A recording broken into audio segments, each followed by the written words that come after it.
Olá, alunos! Tudo bom com vocês? Aqui é a professora Nália e hoje eu quero trabalhar com vocês os pronomes relativos, segunda parte. Vamos lá?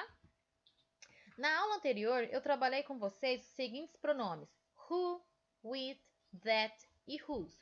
E na aula de hoje, nós vamos trabalhar o where, when, o what e o whom. Aqui eu deixei alguns exemplos para que vocês lembram da função dos outros pronomes, que no caso who utilizamos quando queremos nos referir a pessoas. With utilizamos quando queremos nos referir a coisas, objetos, animais. That nós utilizamos para os dois casos, tanto para pessoas como para coisas, tá? Até falei na aula anterior que o that é colocado até como, vamos dizer, pronome coringa.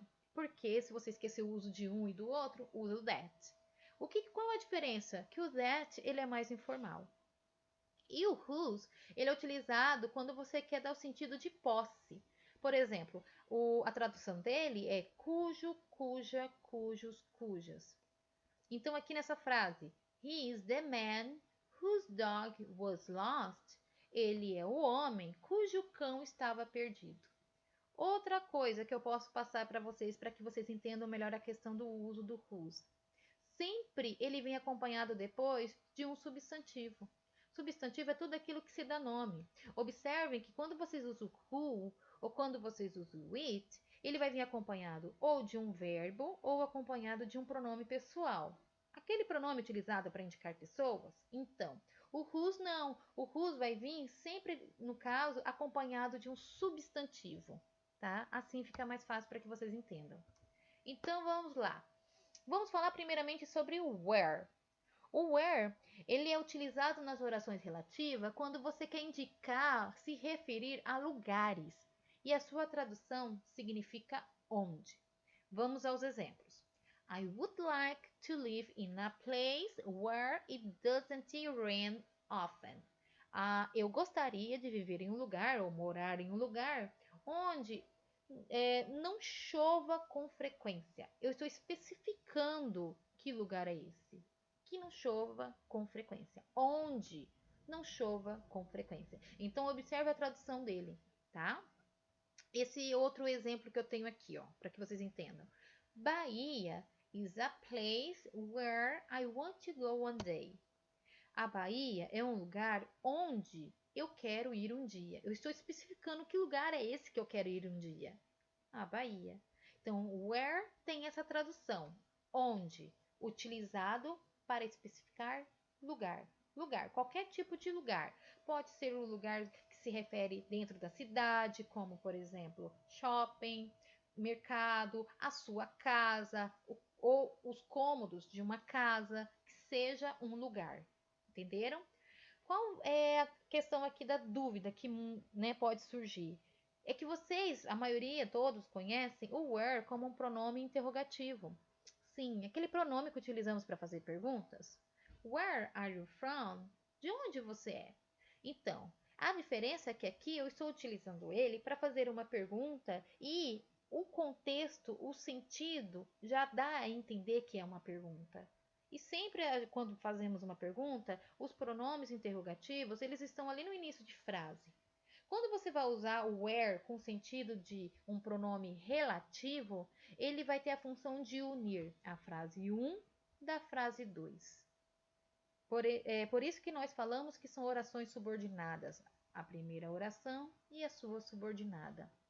Na aula anterior eu falei um pouquinho sobre o uso do who como pronome, no sentido de oração subordinada adjetiva.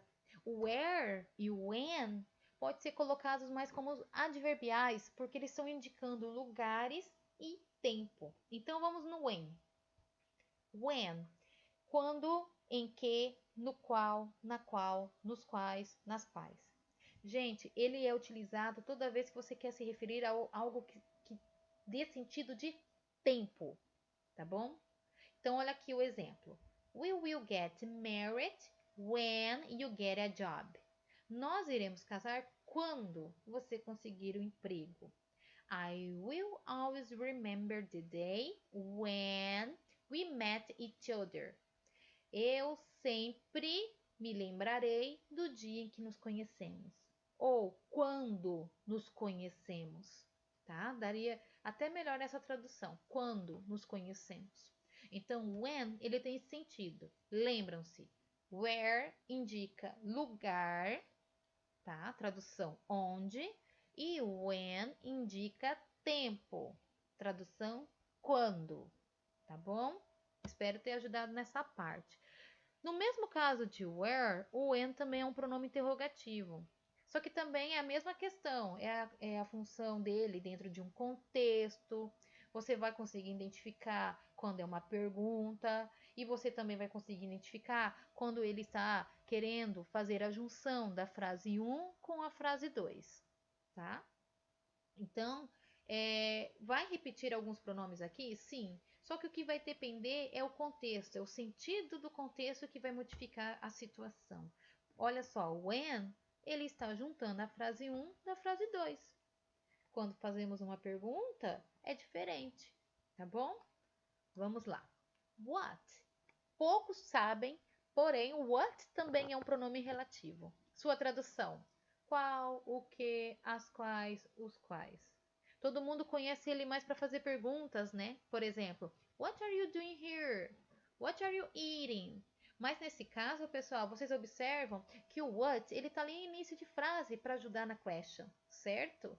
Já nesse exemplo aqui, ó, I don't know what you are talking about. Eu não sei o que coisa, tá? O algo que você está falando. Então, o what, ele tem mais esse sentido, especificar algo ou alguma coisa. Mary told me what is your problem yesterday. A Mary me disse qual é o seu problema ontem. Então, ele também vai ter essa tradução, qual. Porém, como falei anteriormente, repetindo, a função desse what agora é juntar a frase 1 da frase 2, tá bom? E aí vem o sentido de oração relativa, tá bom? Whom. O whom, pessoal, ele não é muito usado, ele é muito formal, tá? Mas ele tem a mesma função do who e do that, que é para indicar pessoas. Qual a diferença aqui? Quando você relaciona alguém usando who, é porque esse sujeito é que está praticando a ação, certo? Quando você relaciona alguém como whom, é porque este sujeito é que está recebendo pela ação. Por isso que nós falamos que o who é o sujeito e o whom é o objeto. Então, olha só o exemplo. Jenny is the woman whom I love. A Jenny é a mulher quem eu amo, tá? Se você traduzir assim, você vai encontrar mais sentido, tá? Então, que eu amo também estaria certo, porque eu estou me referindo a uma pessoa. Mas olha só, aí vem a dúvida, né? Mas espera aí, professora, Jenny é a mulher. Mulher eu uso who, porque é pessoa. Sim, só que a Jenny é que está recebendo a ação. Não é ela que está praticando a ação. Entenderam? A Jenny é quem recebe a ação, que no caso é o sentimento, é o amor, tá? Também nós vamos usar o whom quando queremos dar o sentido de quem, a quem. Olha só. The woman whom you taught me was my partner in my last job. A mulher a quem, ou melhor dizendo, de quem você me contou, era minha parceira no meu último emprego. Estou falando de alguém. Então, quando a frase tiver esse sentido, você também vai usar o whom, tá? Lembrando, whom, receptor da ação, e quando queremos mencionar alguém, de quem, também usamos o whom. Essa é mais fácil para vocês. Sempre se usa o whom para pessoas e o it para coisas após preposições. Nesse exemplo aqui, eu tenho o about. The girl about whom you are talking is my sister. A garota sobre quem você está falando é minha irmã. Então, sobre quem. Eu sempre coloco que o whom, ele tem mais esse sentido de tradução. Quem. Aí fica mais fácil quando for usá-lo, sabe? The book about which you are reading is expensive. Agora eu estou falando de um objeto, que é o livro. Então, aqui também tem uma preposição. É como eu falei aqui no início. Se eu estiver falando, se eu estiver relacionando sobre uma pessoa e tem uma preposição, eu uso whom. Se eu estiver relacionando sobre um objeto, animal ou coisa e tem uma preposição, eu uso it, tá? Olha outro exemplo. Jenny is the woman with whom I live. Jenny é a mulher com quem eu vivo. Então, esse sentido aqui, ó, with whom, vai se tornar com quem. Eu deixei aqui algumas preposições para ajudar vocês. With, to, about, at, for, from, in, on. Sempre fiquem de olho nisso, tá, pessoal? Mesmo quando for um contexto, vamos dizer, assim, que você está conversando com uma pessoa, então, vamos dizer, informal, mas tem uma preposição, tu vai usar o whom, tá bom? Que seria o mais correto. Agora, olha só. Vamos simplificar para ver se vocês conseguirem entender mesmo. Who é usado quando é o sujeito da ação é quem pratica. I have a friend. He doesn't like vegetables. I have a friend who doesn't like vegetables. Por que eu usei esse who para me referir ao meu amigo? Porque é ele que não gosta de verduras. Ele é o sujeito da ação e não eu. Tá? Então, nesse caso, eu vou usar o who porque ele que está praticando a ação e não eu. Já nesse outro caso aqui, olha só.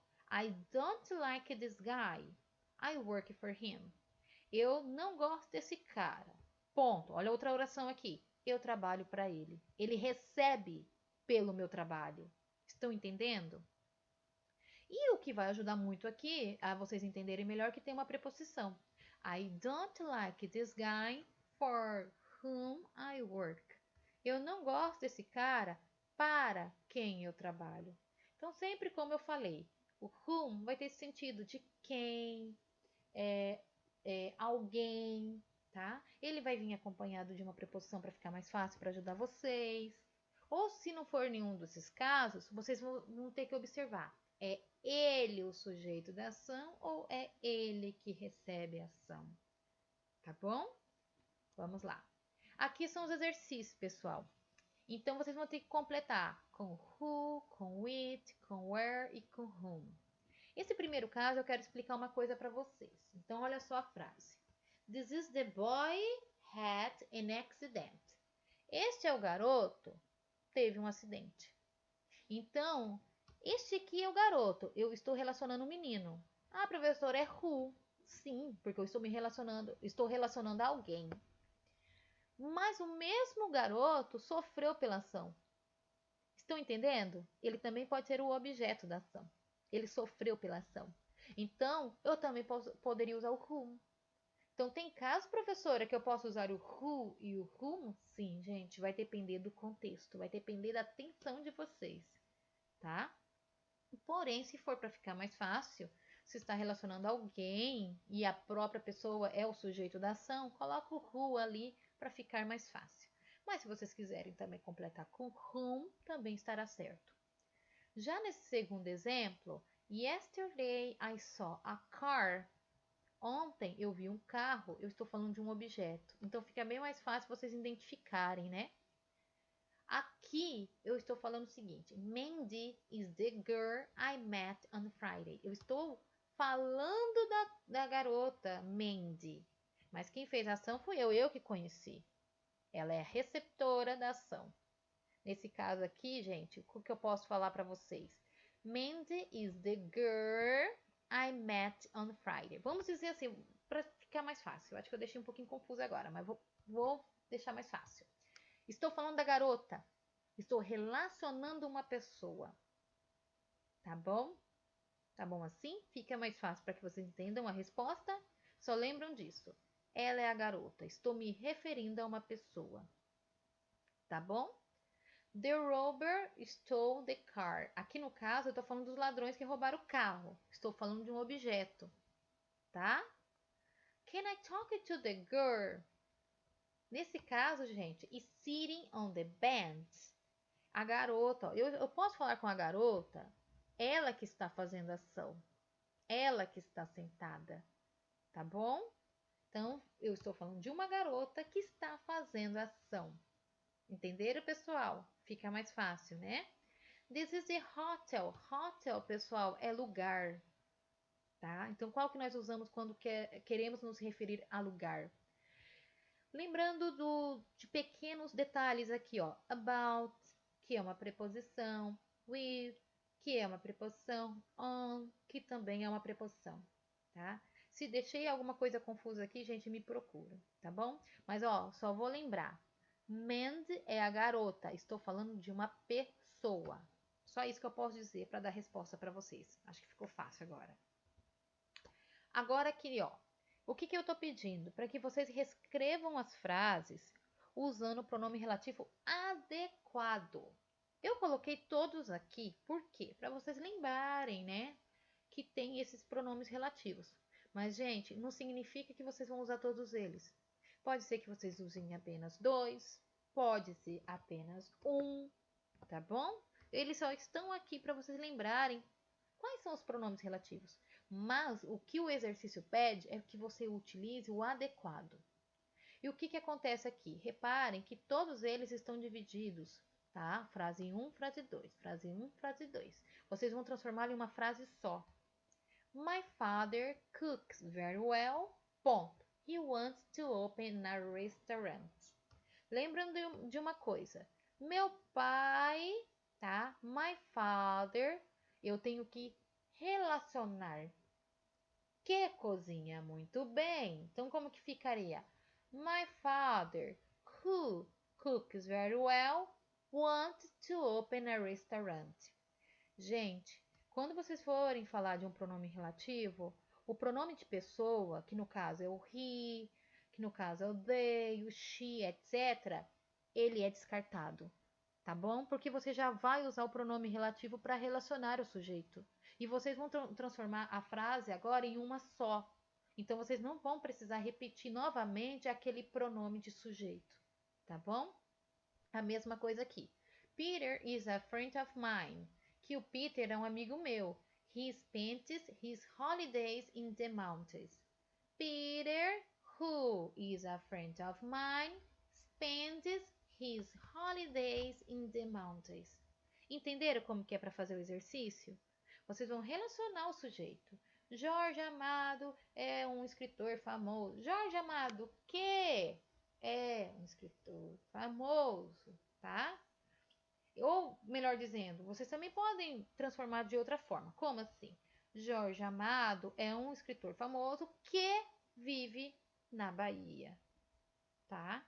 Então, vocês também poderiam usar o pronome relativo aqui, ó, o who, para relacionar o Jorge Amado. Estão entendendo? Ou vocês podem usar o pronome relativo aqui, Jorge Amado que, Jorge Amado who. Estão entendendo? É isso que eu quero que vocês consigam entender. Como que vocês vão agora transformar essas frases, que são duas, em uma, com o pronome relativo adequado, tá? Aqui é o que eu quero que vocês consigam fazer. Eu espero ter ajudado vocês, eu espero realmente que essa aula tenha abrido mais a mente de vocês sobre os pronomes relativos, tá? Qualquer dúvida podem me procurar. Bons estudos e até a próxima aula.